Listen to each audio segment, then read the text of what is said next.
최민수 씨는 어느 날 아침 일찍 일어나 회사로 향하는 길에 익숙한 카페에 들러 커피 2잔을 샀습니다. 출근해서 업무를 시작한 지 곧 3시간이 지나자 이미 커피가 다 떨어져서 그는 동료와 함께 점심을 겸해 또 다른 커피를 마셨습니다. 민수 씨는 매일같이 쏟아지는 업무 속에서 살아남기 위해서 커피를 즐겨 마시곤 했습니다. 처음에는 하루 한 잔의 커피로 충분했지만 점차 시간을 거치며 4잔, 5잔으로 그 양이 늘어났습니다. 그는 카페인이 그를 더 집중하게 하고 에너지를 준다고 믿었습니다. 그러나 어느 순간부터 작은 변화들이 그의 몸과 정신에 찾아오기 시작했습니다. 밤에는 좀처럼 잠을 이루지 못해서 피로가 심해지고 수면 부족이 이어져서 낮 동안 끊임없는 긴장감과 두통에 시달렸습니다. 그는 점차 가슴 두근거림과 불안감도 심해졌고 소화 불량까지 겹치며 건강에 적신호가 펴졌습니다. 이런 증상들이 일상이 되면서 민수 씨는 자신의 카페인 소비에 대해 고민하기 시작했습니다. 건너편 작업실의 동료가 요즘 민수 씨의 안색이 좋지 않다는 말을 해줬고 그제서야 자신의 상태가 심각함을 깨달았습니다. 민수 씨는 카페인의 과다 섭취가 몸에 어떤 영향을 줄 수 있는지 더 알아보기로 했습니다. 그는 인터넷을 검색하고 관련 서적을 읽으며 카페인이 과도하게 섭취될 경우 나타날 수 있는 다양한 부작용을 알게 되었습니다. 대표적인 것들에는 불면증, 신경과민, 위장 이상, 그리고 지속적인 피로감 등이 포함되어 있었습니다. 이러한 정보를 바탕으로 민수 씨는 자신의 섭취량을 조절하기로 다짐했습니다. 그는 하루 3잔 이내로 커피 섭취를 줄이며 대체 음료를 찾기 시작했습니다. 그는 허브티나 디카페인 음료 또는 차가운 물 같은 것으로 아침을 시작했고 점차 그에 적응해 나갔습니다. 또한 민수 씨는 수면의 질을 높이기 위해 밤늦게는 전자기기 사용을 줄이고 명상을 시도하는 등 다양한 방법을 실천했습니다. 몇 주가 지난 후 그의 건강 상태는 서서히 개선되기 시작했습니다. 그는 더 이상 두통에 시달리지 않았고 밤에도 깊이 잠들 수 있게 되었습니다. 이제 민수 씨는 친구들에게 자신의 경험을 공유하며 카페인을 점검해보고 과도한 섭취를 줄이는 것이 얼마나 중요한지를 강조합니다. 그는 누군가 비슷한 문제로 어려움을 겪고 있다면 상담을 받고 몸의 변화에 민감하게 반응하며 건강한 생활 습관을 찾아줄 것을 권장합니다. 민수 씨는 비로소 일과 삶의 균형을 되찾았고 그 어느 때보다 건강한 일상을 누리고 있습니다. 두 번째 이야기. 어느 날 가족의 건강검진 결과를 봤던 김수연은 아버지가 당뇨 초기라는 사실을 알게 되었다. 당뇨병은 가족력도 있지만 생활습관과도 깊은 관련이 있다는 것을 알았던 수연은 아버지의 건강을 지키기 위해 온 가족이 함께 생활습관을 개선하기로 결심했다. 먼저 수연은 식생활 개선을 위해 아침마다 가족과 함께 신선한 야채와 과일을 활용한 샐러드를 만들기로 했다. 아침 식사로 샐러드를 곁들인 계란과 통곡물 빵을 먹으며 당분을 줄이고 섬유질과 비타민을 충분히 섭취할 수 있도록 신경을 썼다. 또한 외식을 줄이고 집에서 식사를 준비하면서 음식의 영양 성분을 꼼꼼히 확인했다. 매일 물을 충분히 마시고 다당 음료를 멀리하는 습관을 들였다. 두 번째로 중점을 둔 것은 운동이었다. 수연은 가족이 함께하는 주말 등산을 기획하며 자연 속에서 즐거움을 찾았다. 평일엔 함께 집 주변을 걷거나 가까운 공원에서 조깅을 하는 시간을 갖기로 했다. 운동을 꾸준히 하면서 체중을 관리하고 인슐린 저항성을 낮추는 데 도움이 되었다. 가족 간의 건강한 경쟁 덕분에 운동은 더 이상 귀찮은 일이 아니라 즐거운 시간이 되었다. 스트레스 관리는 또 하나의 중요한 과제였다. 수연의 가족은 매일 저녁 식사 후 30분은 온전히 서로의 이야기를 듣고 경험을 나누는 데 쓰기로 했다. 이를 통해 스트레스 레벨을 낮추고 서로의 정신적 지지 기반을 강화했다. 또한 요가나 명상 같은 마음을 안정시키는 활동을 시도하며 스스로의 감정 상태를 되돌아보는 시간을 가졌다.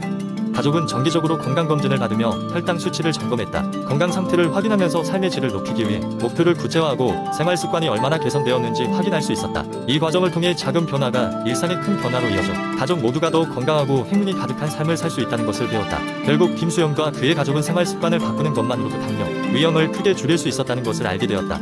그들의 노력은 건강한 생활을 통한 예방의 모범 사례가 되었으며 수연은 이 경험을 많은 사람들과 나누기로 결심했다. 그들은 서로의 건강뿐만 아니라 가족과 주변 사람들의 건강에도 긍정적인 영향을 미치며 더 큰 행복을 찾게 되었다. 세 번째 이야기.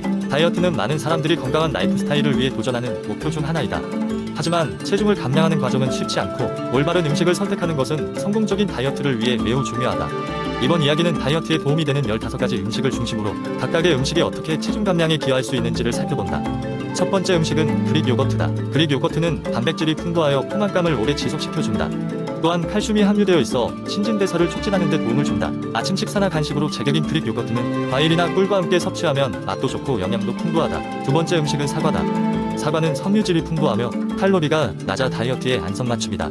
특히 식전이나 식사 중에 사과를 먹으면 배고픔을 줄여줘서 섭취량을 조절하는 데 큰 도움이 된다. 세 번째로는 아보카도다.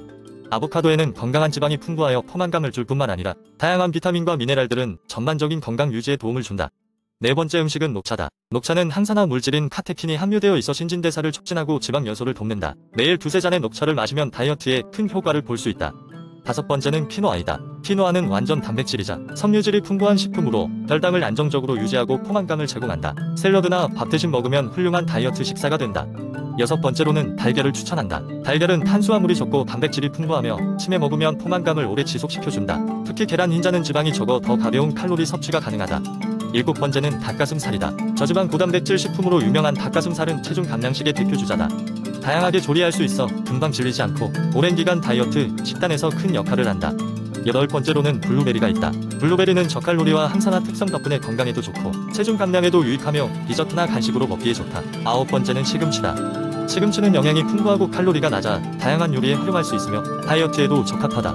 열 번째 음식은 오트밀이다. 오트밀은 식이섬유가 풍부하여 장 건강에도 좋고 포만감을 제공하여 다이어트식으로 훌륭하다. 아침 식사로 우유나 요거트와 함께 먹으면 좋다. 11번째는 연어다. 오메가-3 지방산과 단백질이 풍부한 연어는 근육 손실을 막고 신체 신진대사를 촉진한다는 장점이 있다. 건강한 지방을 섭취할 수 있어 포만감 역시 제공한다. 12번째는 브로콜리다. 브로콜리는 칼로리는 낮지만 비타민과 섬유질이 풍부하여 다이어트에 이상적이다. 찌거나 굽거나 생으로 먹어도 좋으며 샐러드나 소태 등 다양한 요리에 추가할 수 있다. 13번째로는 고구마가 있다. 고구마는 식이섬유가 많고 천천히 소화되어 혈당이 급격히 상승하는 것을 막아준다. 식사 대용으로 또는 간식으로 활용하면 좋다. 14번째는 견과류이다. 아몬드, 호두 등은 건강한 지방과 단백질이 풍부하여 소량만 먹어도 포만감을 줄 수 있어 다이어트 간식으로 좋다. 마지막 15번째 음식은 레몬이다. 레몬은 디톡스 효과가 있어 몸속의 독소를 제거하고 신진대사를 활성화시켜 다이어트를 돕는다. 물에 타서 레몬수를 만들어 마시면 체중 감량에 유익하다. 이처럼 다양한 음식들이 적절한 비율과 조합으로 다이어트에 효과를 가져올 수 있다. 각각의 음식은 고유한 영양소와 특성을 갖고 있어 다양한 방식으로 체중 감량에 기여하게 된다. 그런 점에서 본인이 좋아하고 지속할 수 있는 음식들을 중심으로 다이어트 계획을 세우는 것이 중요하다.